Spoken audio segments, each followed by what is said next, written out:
السلام علیکم، world news کے ساتھ میں ہوں مغیث اکرم۔ خبر شامل کرتے ہیں پنجاب سے۔ محمد عثمان صلیحہ کی رپورٹ کے مطابق چیئرمین پاکستان پیپلز پارٹی بلال بھٹو زرداری کی سالگرہ کے موقع پر چنیوٹ، مظفر گڑھ اور قصور کے سیلاب متاثرین میں امدادی سامان تقسیم کرنے کی تقریب۔ گورنر پنجاب سردار سلیم حیدر خان کے ہمراہ صدر پاکستان پیپلز پارٹی سینٹرل پنجاب سابق وزیر اعظم راجہ پرویز اشرف کی شرکت۔ پاکستان پیپلز پارٹی کے سینئر رہنما فیصل میر نے سیلاب زدگان کے لیے ہر گال کا مکمل پیکیج فراہم کیا۔ پیکیج میں 1 ماہ کا راشن، 4 چارپائیاں، 1 عدد سائیکل، صندوق اور بستروں کے علاوہ گھر میں 1 یونٹ کا مکمل سامان دیا گیا۔ پاکستان پیپلز پارٹی عام آدمی کی جماعت ہے اور ہم سیلاب سے گھرے متاثرین کا دکھ اچھی طرح سمجھتے ہیں۔ چیئرمین بلال بھٹو زرداری نے اپنی سالگرہ دھوم دھڑکے سے منانے کے بجائے سیلاب زدگان کی مدد کر کے سب کے دل جیت لیے۔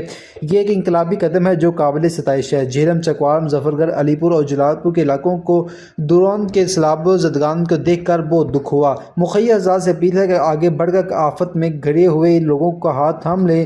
پنجاب ریڈ کریسنٹ اور سویٹ ہوم کا شکریہ جنہوں نے میرے کہنے پر سیلاب زدگان کی ہر ممکن مدد کی۔ پاکستان پیپلز پارٹی سیلاب زدگان کی مدد کو پوائنٹ اسکورنگ کی طرف نہیں لے کر جانا چاہتی۔ ہماری جماعت نے ہمیشہ غریب کے درد کو محسوس کیا اور عام آدمی کی چپکے سے مدد کی ہے۔